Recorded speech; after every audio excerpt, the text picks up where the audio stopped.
अब संविधान बदल के यहाँ मतलब साउथ कोरिया का शासन थोड़ी चलेगा। ये तो लोकतंत्र जनतंत्र की जननी। तो बार बार देखिए, कॉन्स्टिट्यूशनल अमेंडमेंट संशोधन तो संविधान द्वारा ही निहित है कि आप अमेंडमेंट कर सकते हैं, लेकिन फंडामेंटल और प्रियम्बल प्रस्तावना को आप नहीं बदल सकते हैं।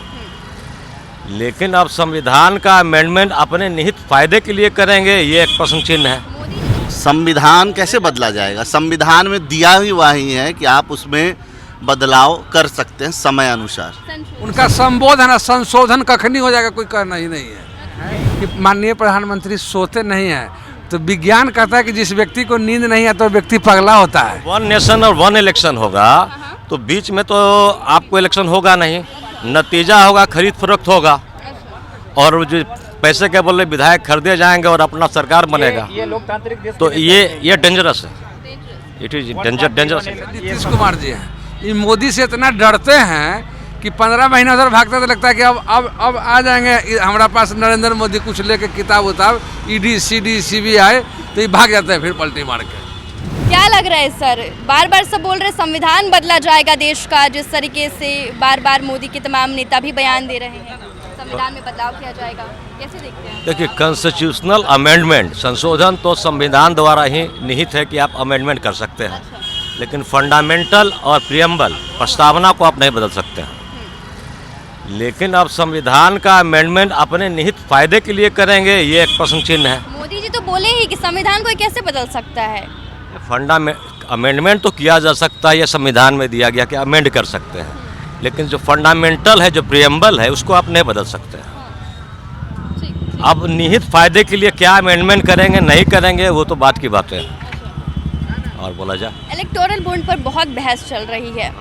मोदी जी एक तरफ कह रहे हैं कि ब्लैक मनी को हमने वाइट मनी करने की कोशिश की, दूसरी तरफ कह रहे हैं कि वो सबसे बड़ा स्कैम है। आपको क्या लगता है क्या है? एक तरह से लीगल स्कैम है। लीगल स्कैम है। अच्छा, स्कैम भी है और लीगल भी है। लीगल भी है, लीगल इन इलीगल फॉर्म। अच्छा, इलीगल फॉर्म। अच्छा, क्योंकि आपने ये जो किया गया इलेक्टोरल बॉन्ड को, ये तो खरीदा कंपनी बॉन्ड एसबीआई से, अब वो आरटीआई के बाहर रखा गया, सूचना के अधिकार के बाहर। तो कौन किसको कितना चंदा दिया, ये पब्लिक को जानने का अधिकार है कि नहीं है? तो आप तो इसको हाइड किए, क्यों हाइड किए? अगर आप ऑनेस्ट हैं तो हाइड क्यों किए इसको? ये तो सुप्रीम कोर्ट को फिर इस पर ऑर्डर देना पड़ा, ये तो गलत है। देखिए, मोदी जी ने महाकाल कॉरिडोर बनाया, काशी विश्वनाथ कॉरिडोर बनाया, विंध्याचल कॉरिडोर बनाया। पहले देश में 7 एम्स थे, आज 18 या 17 एम्स है। गूगल कर लिया भैया तुरंत आपने? नहीं, मैंने गूगल नहीं किया, मैं बता रहा हूँ, मैं देखता रहता हूँ न्यूज़। ऐसा मतलब एक आम आदमी को क्या चाहिए? आम आदमी को जो जनमानस की मूल सुविधाएं हैं वो चाहिए।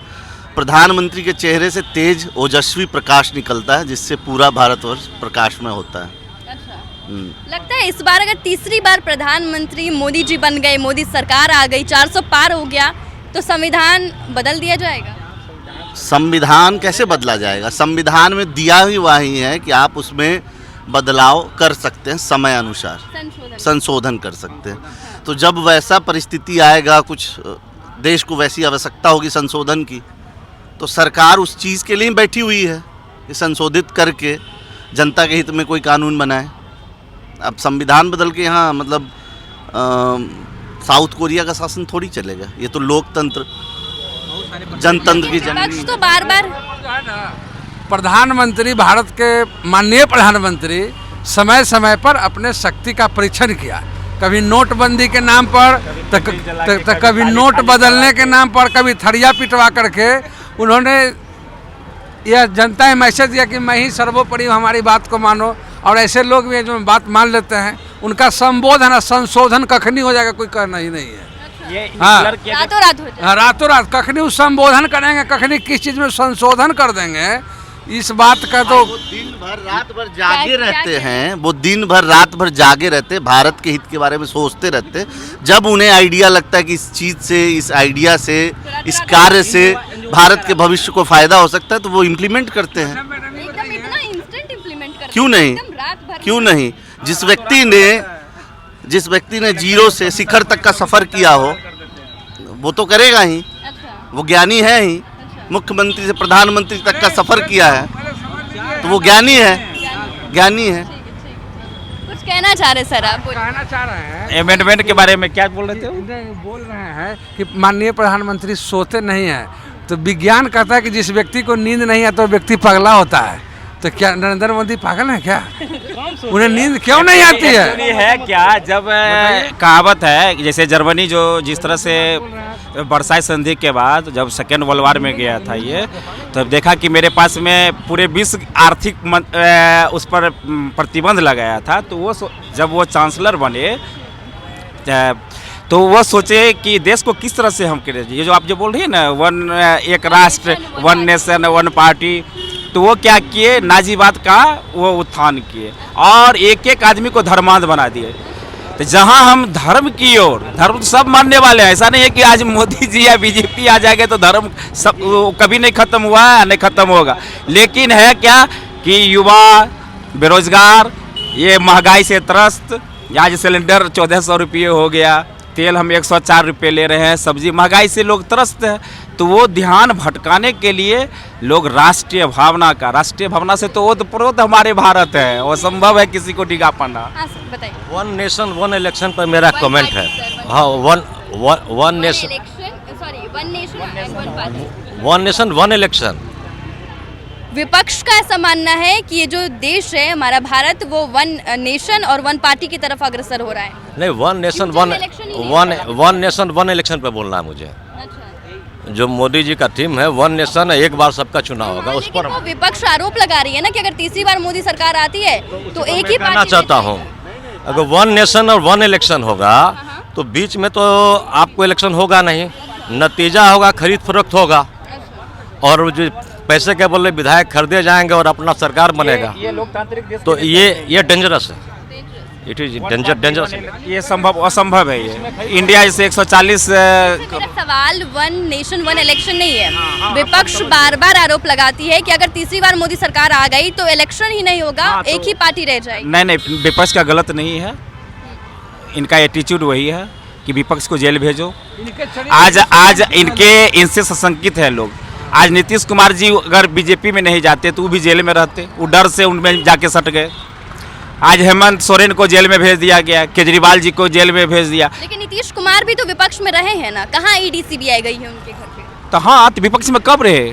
तो जब समय आया ना तो अपने पास ले आया पलटी, चाहे उनके बिना तो कुछ चलेगा नहीं, इनको फौरन चाहिए, दाल में स्वाद नहीं आएगा। तो नीतीश कुमार के देख रहे हैं, कोई मंच पर आप ले जा रहे हैं, है कि इनका तो अल्जाइमर का हो गया है, क्या बोल रहे हैं 4000 पार कर रहे हैं। मोदी जी तो कर रहे हैं, अरे हम तो 400 फेंक रहे हैं, ये तो 4000 फेंकने लगा।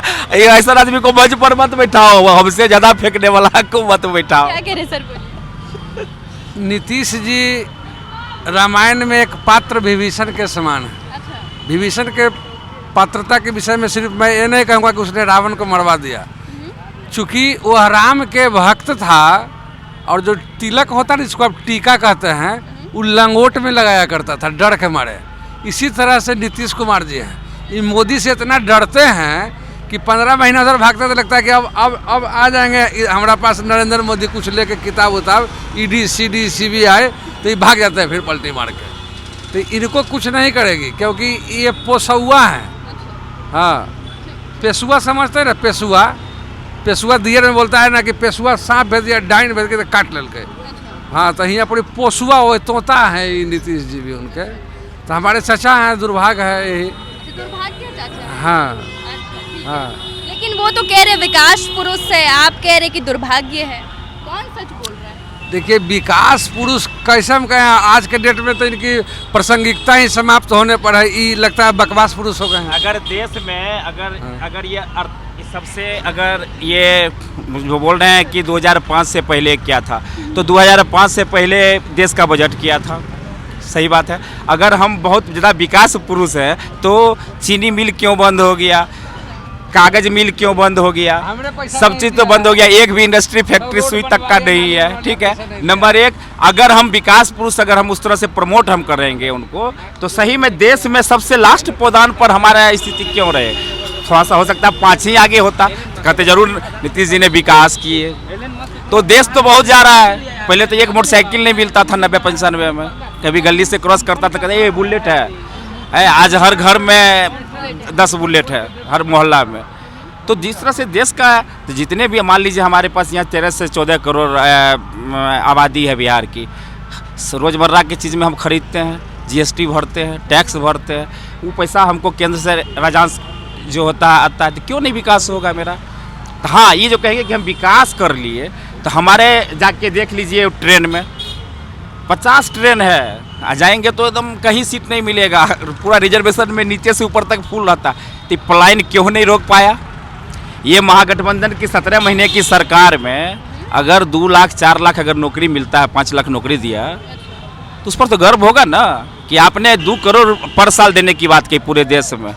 और बिहार ऐसा स्टेट में जहाँ के यूपी के आदमी आए नौकरी करने के लिए, उड़ीसा का आए, झारखंड के आए, हर जगह का आए लोग यहाँ। डोमिसाइल हटाना ठीक, हाँ नहीं, वो तो हम लोग हर जगह के कहते हैं कि खोलो, ताकि बाकी राज्य कहाँ कर रहे हैं। यही ना दुर्भाग्य है।